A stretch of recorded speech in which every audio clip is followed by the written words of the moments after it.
Programme میں ایک بار پھر خوش آمدید۔ اختیار صاحب، سر آپ کو یاد ہوگا کہ پارلیمنٹ کے اندر اب تو آپ کو 2/3 میجارٹی بھی اتحاد کو مل گئی ہے، لیکن حال ہی میں کچھ باتیں یہ بھی چل رہی تھیں، شیر افضل مروت صاحب کے بیانات بھی تھے کہ خود جو آزاد اراکین ہیں، جو ایک تصور کیا جاتا ہے یا کہا جاتا ہے کہ وہ پی ٹی آئی کے اراکین ہیں، وہ بھی آپ سے رابطے میں۔ کیا یہ حقیقت ہے کہ جو اختلافات کے حوالے سے باتیں ہیں وہ درست ہیں اور واقعی کچھ اراکین اسمبلی کے اندر آپ سے رابطے میں ہیں؟ امجد صاحب کو شاید میرے خیال میں زمینی حالات اور واقعات اور حقائق کا شاید زیادہ پتہ نہیں ہے، یہ کسی تصوراتی دنیا کی اور تخیلاتی دنیا کی یہ بات کر رہے ہیں، ایسا نہیں ہے۔ آپ کی پارٹی جو فیم ویم کی آپ بات کرتے تھے نا کہ آپ کے پاس بڑا مقبول لیڈر ہے، وہ باتیں ختم ہو گئی ہیں، مقبولیت بھی ختم ہو گئی ہے۔ وہ جو اینٹی اسٹیبلشمنٹ آپ نے ایک نیریٹو لے کر نا اپنی مقبولیت مصنوعی بڑھائی ہوئی تھی، وہ بھی ختم ہو گئی ہے۔ فوج کا الحمدللہ اپنا مورال بلند ہو گیا، ان کا گراف بلند ہو چکا ہے۔ پولیٹیکل پارٹیز نے اپنا کام شروع کر دیا ہے۔ آپ نے صرف 4.25 سال خالی خولی باتیں کی تھی، نیریٹیوز دیے تھے، کام آپ نے کوئی نہیں کیا۔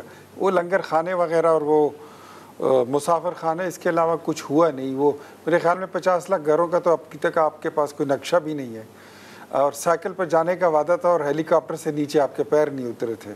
کسی گورنر ہاؤس پہ بلڈوزر آپ نے نہیں پھیرا۔ وہ ساری باتیں ختم ہو گئی ہیں، وہ انقلاب وغیرہ، وہ 90 دنوں میں تبدیلی اور پتہ نہیں کیا کیا کیا سکیمز، کیا پاکستان کے قرضے دگنے آپ نے کر دیے، 75 سال کے قرضے۔ اب بات یہ ہے کہ آپ جو کہہ رہے ہیں نا، اس کا حقیقت سے کوئی تعلق نہیں ہے، اور میں آپ کو نئی خبر دے دیتا ہوں۔ آپ کی جماعت ویسے تو چھوٹے چھوٹے بہت سارے دھڑے ہیں، نکے نکے بہت سارے دھڑے بن چکے ہیں، لیکن واضح 3 دھڑوں میں تقسیم ہے۔ 3 دھڑوں میں واضح بڑے بڑے 3 فیکشنز۔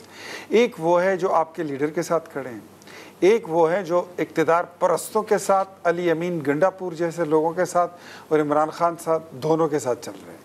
ایک دھڑا وہ ہے جو آپ کے لیڈر کی یہ الف للوی داستانوں والی پالیسیاں ہیں اور نیریٹیوز ہیں، وہ اس سے نالا ہو چکے ہیں کہ یہ جھوٹ ہے اور قوم کو مزید بیوقوف نہیں بنا سکتے۔ اور اس میں بڑی تعداد خیبر پختونخوا کے لوگوں کی ہے، اس میں بڑی تعداد پنجاب کے لوگوں کی بھی شامل ہے۔ وہ فکشن جو ہے وہ نہ آپ کے اقتدار پرستوں کے ساتھ ہے، نہ وہ اپنے لیڈر عمران خان کے ساتھ ہے۔ وہ بڑی تعداد ہے آزاد لوگوں کی۔ وہ کسی بھی وقت کبھی بھی کہیں بھی آپ کو گڈ بائی کہہ سکتے ہیں، بالکل ایسے ہی گڈ بائی کہیں گے جیسے نواز شریف نے 2016 میں آئی ایم ایف کے منہ پر آخری کس دے ماری اور بولا کہ اب ہمیں آپ کی ضرورت نہیں ہے، ہم اپنے پیروں پر کھڑے ہو گئے۔ اب وہ ہسٹری ریپیٹ ہونے جا رہی ہے۔ آپ کے اپنے ممبرز آپ کو چھوڑ کے جانے لگے ہیں، اور علی امین کو بھی مشورہ دے دیں، اس کی کرسی بھی 3 ٹانگوں پہ کھڑی ہے، وہ کام پہ اس کی ٹانگ رہی ہیں۔ ٹھیک ہے، لیکن امجد صاحب اب یہ اختلافات کے حوالے سے تو خبریں کوئی نئی نہیں ہیں، یہ تو چلتی آ رہی ہیں، لیکن 2 چیزیں ضرور ہیں کہ پارٹی کے اندر آپ کے کچھ لوگ عہدوں پہ ایسے ہیں جن کے اوپر آپ کی سینئر جو لیڈرشپ ہے وہ بھی تنقید کرتی ہے۔ خیبر پختونخوا کے حوالے سے اگر بات کریں تو آپ کے سینئر لیڈرشپ جو ہے وہ بیرسٹر سیف کے حوالے سے تحفظات کا اظہار کرتی ہے۔ تو یہ پارٹی کے اندر جن لوگوں کے اوپر آپ کے تحفظات ہیں، تو وہ لوگ پھر کس کے ہیں، کس کے کہنے پہ وہ ترجمان بنے ہوئے؟ یہ خان صاحب کے معاملات میں یہ چیزیں ہیں، ان کے علم میں چیزیں ہیں، کیا کرنے جا رہے ہیں آپ؟ پاکستان تحریک انصاف اس پاکستان کی سب سے لارجسٹ اور وفاق کی نمائندہ جماعت ہے۔ اختلاف رائے کو اختلافات کا نام دینا مناسب نہیں ہے، اور جو میرے بھائی نے ابھی بات کی ہے، خود میں پچھلے دنوں انہی کا جو ہے وہ پڑھ رہا تھا کہ ان کو اگنور کیا، اور یہ رو رہے تھے اخباروں میں بھی اور ٹی وی پہ کہ میرے ساتھ میری پارٹی نے زیادتی کر دی ہے۔ تو اختلاف تو اس کو کہتے ہیں، ہماری کسی پارٹی نے یہ تو رونا نہیں رویا نا۔ باقی چھوٹے موٹے ہم کو غلام نہیں ہے، ہماری پارٹی ہے جہاں پہ ڈیبیٹ ہوتی ہے، جہاں پہ سوچ آتی ہے کہ کیا غلط ہے کیا ٹھیک ہے، اس کے اوپر آرگومنٹس ہوتے ہیں، اور ایک پھر کتھارسس ہوتا ہے۔ پچھلے دنوں آج 3-4 دن پہلے کے بعد میں تمام پارٹی ایک جگہ بیٹھ کے سب نے یک زبان ہو کے ایک ہی بات کی کہ ہم پیٹرن ان چیف جناب عمران خان صاحب کی چھتری تلے یکجان ہے، یکجان رہیں گے۔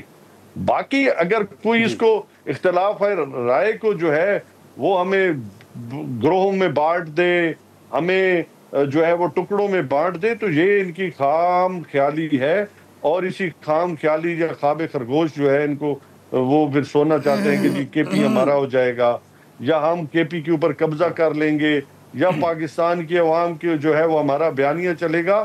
پاکستان کی عوام کو یہ بیانیہ نہیں بتا سکے، کیونکہ آج بھی وہ اپنا دی نیوز اور جنگ کے ان کے مطلب انصار عباسی صاحب کے جو آج بھی رپورٹ آئی ہے کہ جی 300 ارب روپے کا جو ہے وہ سکینڈل آیا ہے، تو یہ تو سب سے پہلے اس کے اوپر جواب دیں کہ جی وہ 300 ارب روپے جو ہے وہ اس کے اوپر جو ہے، اور پھر شوگر کا آج شوگر جو ہے وہ آسمان پہ جا رہی ہے۔ آپ اس میں دیکھیں بہت بڑا سکینڈل ہے کہ پہلے ایکسپورٹ کرنے کی اجازت کس بیسس پہ دی گئی، اسی مطلب، اور پھر اس میں سے جو ریبیٹ لیا گیا، مطلب یہ ساری چیزیں یہ اپنے جو سکینڈل، لیکن امجد صاحب آخر میں صرف مجھے یہ بتائیے گا کہ آپ کا ایک نیریٹو تھا سر، ابھی اچکزئی صاحب نے ایک اتحاد بنایا، مجھے بتائیں سر کہ وہ اتحاد اس وقت کہاں ایگزسٹ کرتا ہے؟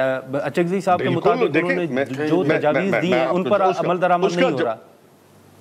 میری بات سنیں، دیکھیں آئین تحفظ جو ہے اس کی ایک فورم ہے، اس میں جو بہت ساری پارٹیاں اکٹھے ہیں، اور بہت ساری جو پارٹیاں وہ اپنے مسائل ایشو ایک دوسرے کے ساتھ ایڈجسٹ کرتی ہے۔ ہمیشہ کوئی ہمارا انتخابی اتحاد نہیں ہے، ہمارا اتحاد 1 پوائنٹ ایجنڈا ہے کہ ہم آئین کے تحفظ کے لیے کھڑے ہیں، ہم ہر اس شخص کے ساتھ کھڑے ہیں جو رول آف لا کے لیے کھڑا ہے، اس پہ کوئی دوسری رائے نہیں ہے۔ اس پہ آپ کہنا کہ جی وہ اس کا ایجنڈا، دیکھیں ہر پارٹی کا اپنا مینیفیسٹو ہوتا ہے، اس کے نیچے وہ پولیٹکس کرتی ہے، ہمارا اپنا نیریٹو ہے، ان کا اپنا ہے، لیکن ایک بات جو کامن ہے کہ ہم جو ہے وہ تحفظ کریں گے، سٹرگل کریں گے جمہوریت کے لیے اور پاکستان کے آئین کے لیے۔ یہ تو وہ لوگ ہیں نا جنہوں نے آئین پاکستان کو اس کی شکل ہی بگاڑ دی ہے نا آج۔ ٹھیک ہے اختیار صاحب، سر آخری ایک سوال ہوگا کہ آپ نے اینٹی اسٹیبلشمنٹ بیانیے کے حوالے سے بات تو کی کہ پی ٹی آئی کا یہ بیانیہ تھا سر، لیکن ماضی میں اگر جائیں تو یہ بیانیہ اینٹی اسٹیبلشمنٹ کا مسلم لیگ نون کا بھی تھا، جو میاں صاحب کے اختلافات ہوئے وہ وزارت عظمیٰ کے عہدے سے ان کو ہٹایا گیا، اس کی وجوہات بھی آپ بہتر جانتے ہیں کہ یہی تھی۔ ایک تو مسلم لیگ نون کے اوپر بھی تنقید ہو رہی ہے کہ وہ بھی اپنے نیریٹو سے پیچھے ہٹ گئی ہے، ووٹ کو عزت دو کا ایک نیریٹو تھا اس سے پیچھے ہٹ گئی ہے۔ ایک یہ بتائیے گا، دوسرا صوبائی حکومت خیبر پختونخوا، اس حکومت کو ہٹانے کا حکومت کا ابھی بھی ارادہ ہے؟ کیونکہ کبھی خبریں آتی ہیں کہ ارادہ ہے، پھر کہا جاتا ہے کہ نہیں حکومت کا کوئی ایسا ارادہ نہیں ہے حکومت کو ہٹانے کا۔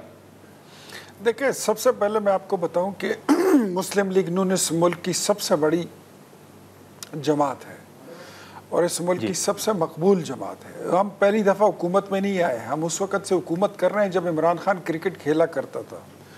عمران خان جو تھا، یہ مسلم لیگ نون، یہ امجد صاحب کو میں بتا دوں، یہ ان کو شاید نہ ہو پتا، مسلم لیگ نون وہ جماعت ہے جب عمران خان نے کہا تھا کہ مجھے مسلم لیگ نون کی یوتھ ونگ کا مرکزی پریزیڈنٹ بنا دیں اور مجھے 10 سیٹیں دے دیں نیشنل اسمبلی کی۔ نواز شریف صاحب نے ان کو کہا تھا کہ آپ مسلم لیگ نون میں شمولیت اختیار کریں، غیر مشروط کریں، اس کے بعد پھر دیکھیں گے ہم آپ کو کیا ذمہ داری دیتے ہیں۔ تو ہم سے یہ مت کہیں کہ مقبول جماعت کیا ہے اور بڑی جماعت کیا ہے۔ ایک number 2، P M L and still stand firmly with the narrative of vote کو عزت دو، نو، اس میں کوئی دوسری رائے نہیں ہے۔ ہاں ان کو ہماری باتیں نہ اچھی لگیں گی اور نہ اچھی لگتی ہیں، کیونکہ یہ ہماری پوزیشن لینا چاہتے ہیں، ان کی نیت یہ ہے کہ یہ ہماری جگہ کھڑے ہو کر وہاں سے ہماری طرح دیکھنے لگے، لیکن ان کو پتہ ہے کہ گدھے پر جو ہے نا وہ کراسے لگا کر وہ زیبرا نہیں بنتا، اس طرح نہیں ہو سکتا۔ جو شیر ہوتا ہے وہ شیر ہی ہوتا ہے، جو گدھا ہوتا ہے وہ گدھا ہی ہوتا ہے، دونوں میں بڑا زمین آسمان کا فرق ہوتا ہے۔ سرکس والے شیر میں بھی اور جنگل کے شیر میں بھی فرق ہوتا ہے۔ تو رائٹ ناؤ میں آپ کو اتنا ہی مشورہ دوں گا کہ ہم نے کبھی نہیں ابھی تک پلان نہیں بنایا کہ ہم نے گنڈا پور کی حکومت گرانی ہے، لیکن اس کی اپنی حکومت خود لرز رہی ہے، لیکن جب وہ گرے گی تو ہم سمجھتے ہیں کہ وہاں پر متحدہ اپوزیشن موجود ہے، پاکستان پیپلز پارٹی، جمعیت علماء اسلام، عوامی نیشنل پارٹی اور سب سے بڑی جماعت وہاں پر مسلم لیگ نون ہے۔ ہمارا پھر ٹھیک ہے، جمہوری کردار کیا ہوگا، سیاسی کردار کیا ہوگا، یہ پھر وہی وقت طے کرے گا۔ Thank you. چلیں ٹھیک ہے. ناظرین، اختیار ولی خان صاحب اور امجد صاحب کی گفتگو آپ نے سنی جو پاکستان تحریک انصاف کی اسٹریٹجی ہے. اب اس حوالے سے تو انہوں نے گفتگو کی، لیکن ساتھ ہی ساتھ جو خان صاحب کے بیٹوں کی گرفتاری کے حوالے سے رانا ثناءاللہ صاحب کا بیان تھا وہ بھی اختیار ولی خان صاحب نے وضاحت کر دی. اب دیکھنا ہوگا کہ مزید جو پاکستان تحریک انصاف کی حکمت عملی کے حوالے سے اقدامات ہیں وہ کیا سامنے آتے ہیں، اور وفاقی حکومت کی مذاکرات کے حوالے سے یا اوورآل جو سیاسی استحکام کے حوالے سے اقدامات ہیں